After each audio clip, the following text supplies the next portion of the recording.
पूरे बिहार का यादव समाज अगर किसी एक व्यक्ति के चेहरा पर वोट करता है तो वो व्यक्ति लालू प्रसाद यादव है। मैं कई दफा कैमरा पे कहा हूं कि अगर तेजस्वी यादव भी आज राजद से हटकर निर्दलीय चुनाव लड़कर देख ले, जमानत जब्त उनका हो जाएगा।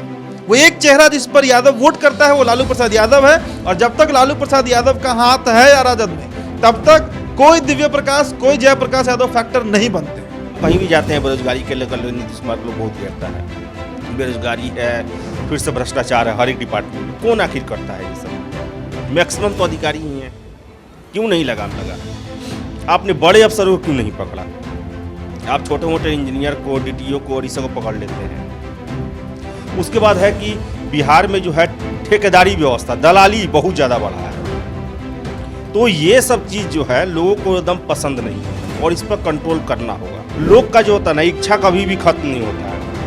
पहले रोड नहीं था, रोड के लिए लोगों ने कहा, रोड मिल गया, बिजली के लिए लोग कहा, बिजली मिल गया, अब रोजगार चाहिए। वहाँ पर उस फ्रंट पर ये कमजोर है। नमस्कार, द इंडिया टॉप देख रहे हैं आप। बिहार में 2 सीटों पर उपचुनाव है, कुशेश्वर स्थान और तारापुर।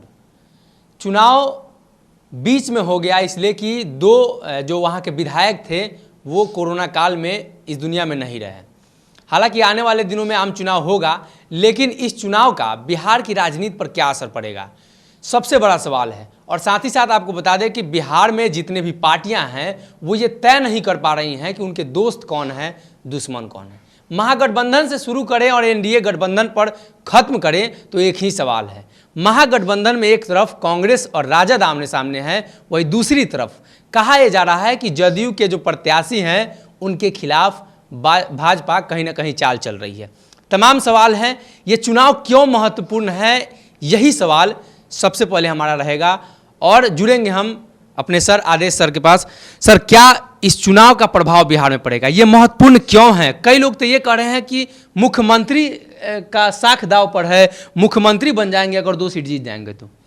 देखिए, बिहार का जो ये उपचुनाव जो है वो, देखिए, उपचुनाव हमेशा उसको प्रतिष्ठा का विषय बनाया जाता है और जनरली होता है ये है कि सरकार के खिलाफ ही जाता है। वो उपचुनाव अभी तक जो रिकॉर्ड रहा है, हो सकता है कि अगर ये सीट महागठबंधन जीते तो ये से बड़ी उपलब्धि बताए, बहुत कुछ बताए, लेकिन इससे कुछ होता नहीं है। नीतीश सरकार जो है काफ़ी मजबूत है, अभी स्थिर है, भले ही उनको ज़्यादा बहुमत नहीं है, लेकिन बीजेपी जैसे सहयोगी का उनको साथ है।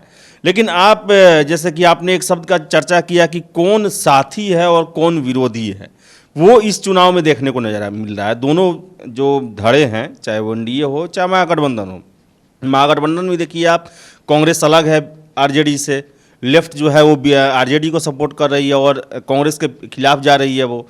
तो वही बीजेपी के साथ कहा जा रहा है, ये एनडीए के साथ कहा जा रहा है कि बीजेपी सपोर्ट नहीं कर रही है। बीजेपी जो है वो जदयू को जिताना नहीं चाहती है। इसमें एक और जो है लाइन जोड़ा जाता है कि चिराग पासवान ने भी अपने उम्मीदवार खड़ा कर रखे हैं।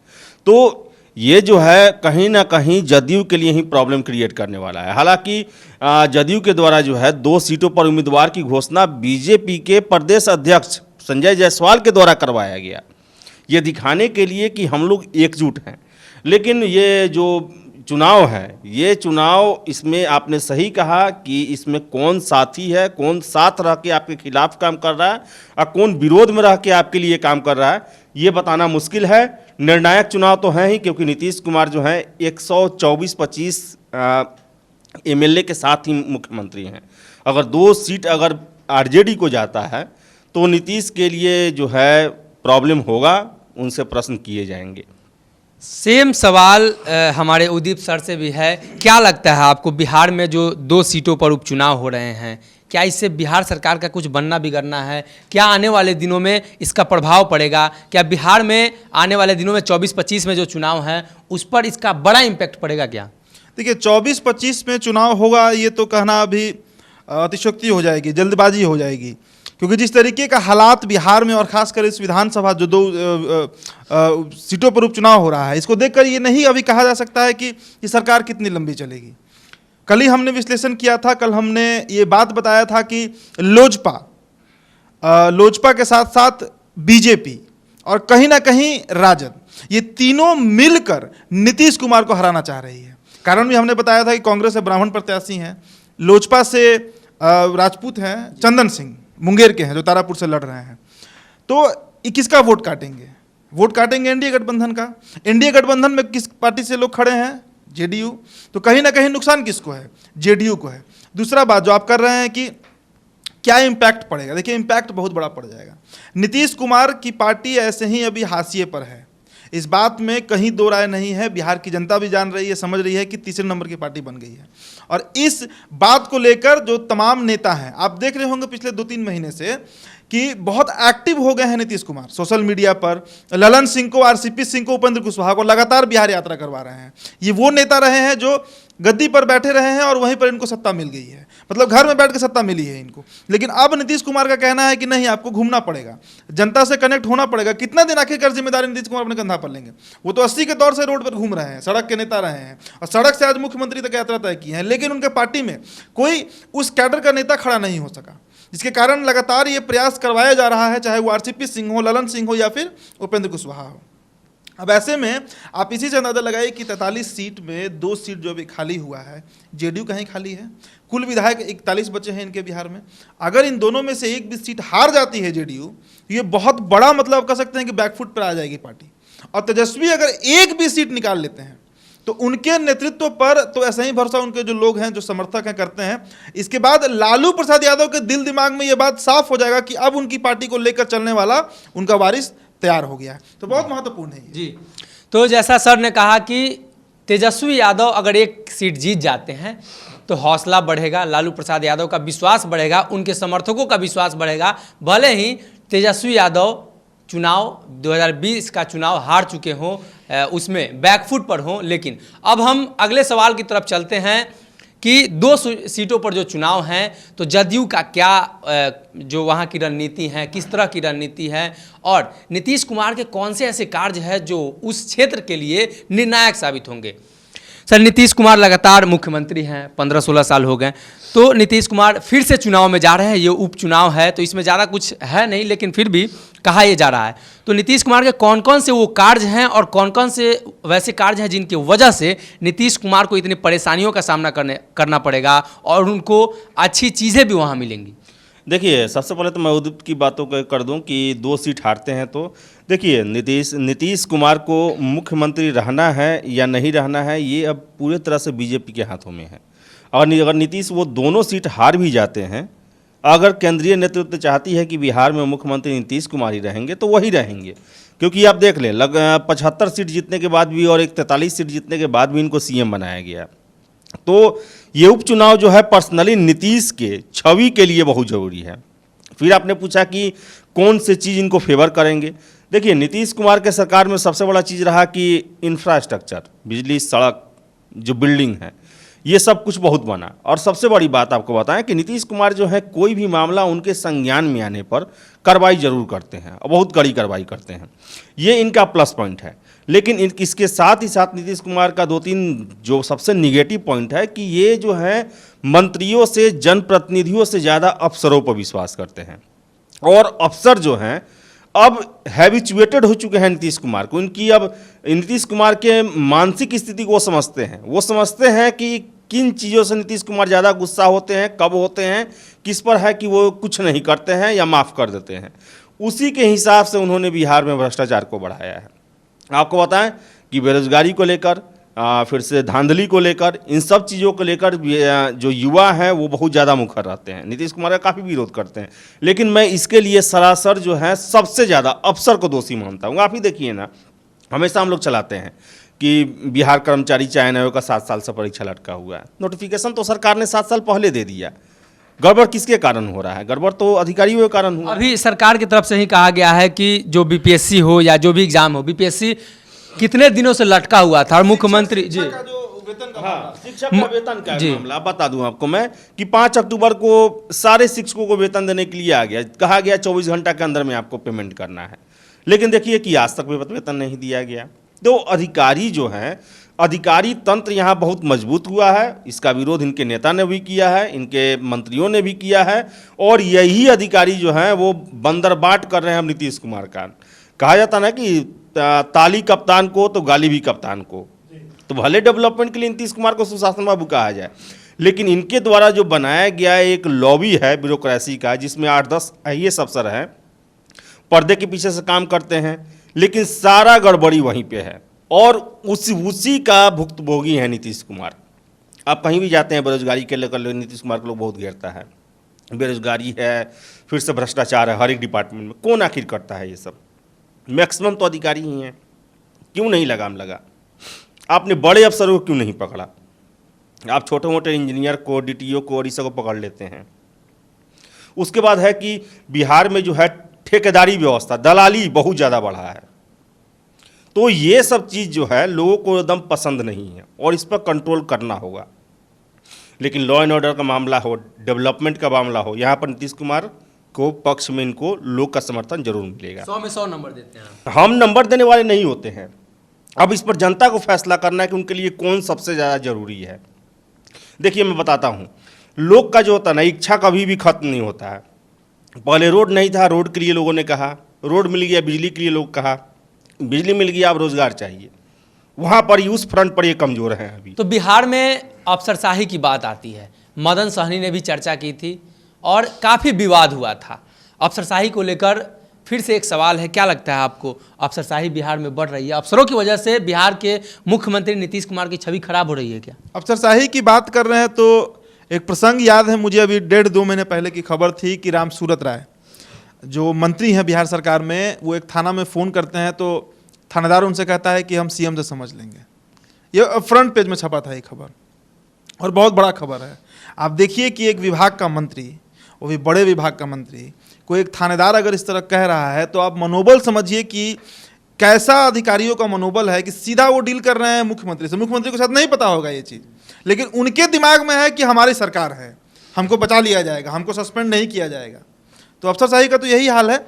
और चलते हैं हम विधानसभा सीट पर। अब देखिए, पिछले बार तारापुर, बार बार तारापुर का जिक्र इसलिए करना पड़ रहा है क्योंकि कुशेश्वर स्थान जो है वो रिजर्व सीट है, तो वहाँ पर फाइट बहुत ज़्यादा नहीं है।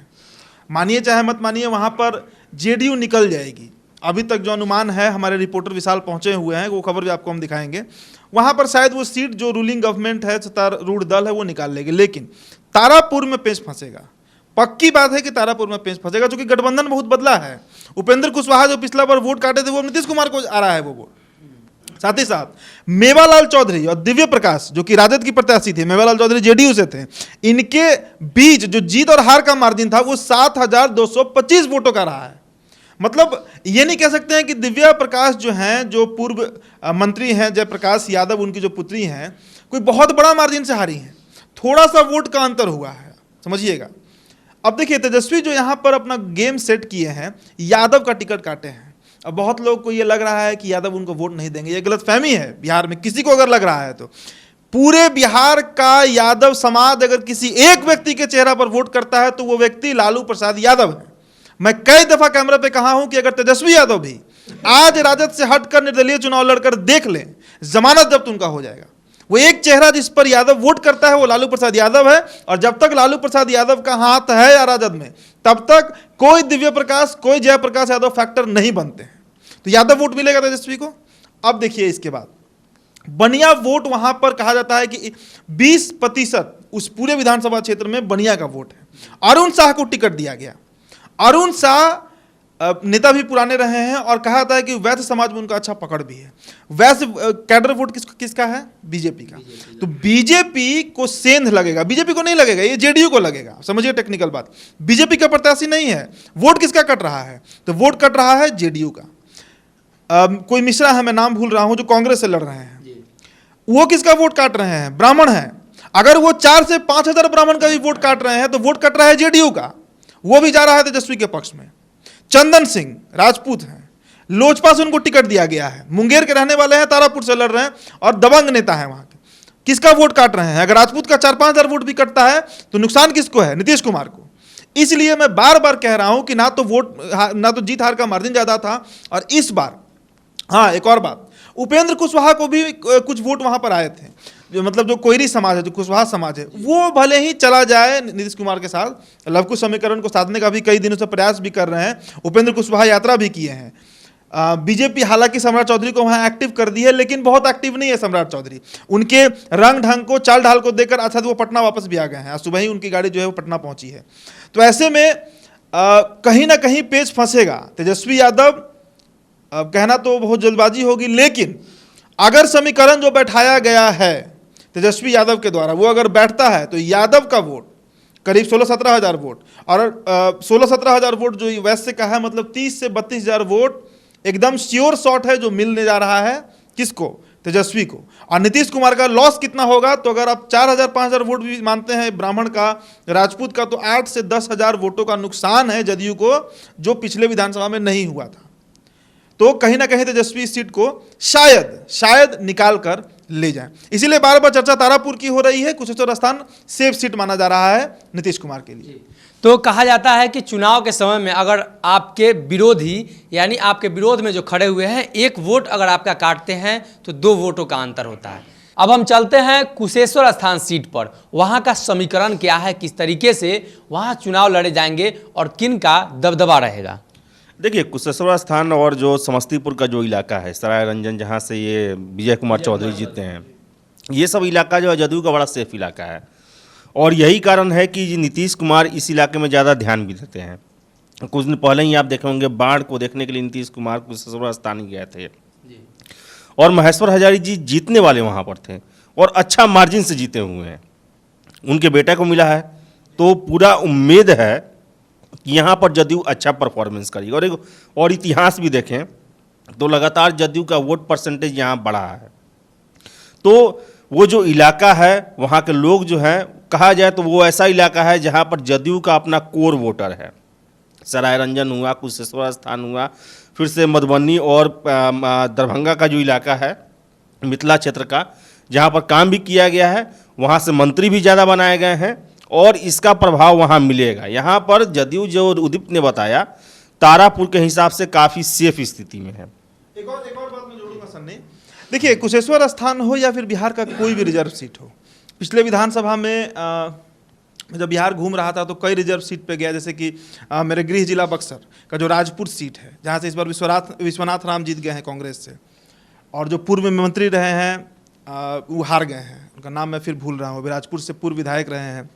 खैर, कहने का मतलब है कि देखिए, दलितों का जो एक कॉम्बिनेशन था लालू यादव के साथ जब उनकी सरकार थी, MY समीकरण MY और D थी, एक्चुअली मुस्लिम, यादव और दलित, MYD की समीकरण थी लालू यादव की। वो D जो है वो नीतीश कुमार के पाले में है, और उससे भी ज़्यादा वो D जो है वो अब बीजेपी के पाले में है। लगातार जो योजनाएं प्रधानमंत्री के द्वारा दी गई, और बिहार में भी जिस तरीके से दलित धीरे धीरे इन्फ्लुएंस होते गए नीतीश कुमार के साथ, आज कहीं ना कहीं, चाहे वो मुसहर हो, चाहे वो रजक धोबी हो, या फिर दुसाद हो, या फिर पासी हो, कोई भी दलित, उनका एक नेता आपको जदयू में मिल जाता है। लेकिन राजद के साथ जो टेक्निकल प्रॉब्लम हुआ, भले ही A to Z ये कर रहे हैं, पर A to Z में ये यादव के साथ फॉरवर्डों को जोड़ने का प्रयास कर रहे हैं, जो बिल्कुल फेल है इनका। तो इस स्थिति में कुशेश्वर स्थान में अगर वो रिजर्व सीट है, और रिजर्व सीट है, तो नीतीश कुमार सिर्फ जीतेंगे ही नहीं, मार्जिन से फिर इस बार लीड करेंगे, और जितना उनका ग्रोथ दिखा है पिछले विधानसभा में, उससे ज़्यादा इस बार वहाँ दिखेगा। तो कुछ तो वो सीट जो है वो जेडीयू आराम से निकाल रही है। जी, तो सीधे तौर पे देखें तो Tejashwi Yadav A to Z की बात करते हैं, लेकिन उस A to Z में उनको M और Y जो लेटर है वो काफ़ी अहम है, और उसके बदौलत वो अभी तक, यानी 15 साल लालू प्रसाद यादव बिहार के मुख्यमंत्री रहे। दोनों सीटों का हमने आपको ब्यौरा बताया है, कौन से सीट पर कौन सी पार्टी मजबूत है। अब सबसे बड़ा सवाल ये है कि जब चुनाव के दरमियान वोटिंग होगा, उसके बाद जो नतीजे आएंगे 2 तारीख को, वो क्या निकल कर सामने आते हैं। सबसे बड़ा सवाल ये है कि जिस प्रकार से विपक्ष ये बात कर रही है कि ये चुनाव मुख्यमंत्री बनने का है, और तेजस्वी यादव अगर जीत जाते हैं तो मुख्यमंत्री बन जाएंगे, जिसका जिक्र जदयू के नेताओं ने भी किया कि कैसे बन जाएंगे, उनको बताना चाहिए। आने वाले दिनों में पता चल पाएगा, 2 तारीख को जो परिणाम आएगा उसके बाद ही पता चल जाएगा। आप बने रहिए हमारे साथ। अगर आपने हमारे चैनल को सब्सक्राइब नहीं किया तो सब्सक्राइब कर लीजिए। आपको हमारा ये वीडियो कैसा लगा कमेंट बॉक्स में ज़रूर बताइएगा। बहुत बहुत धन्यवाद।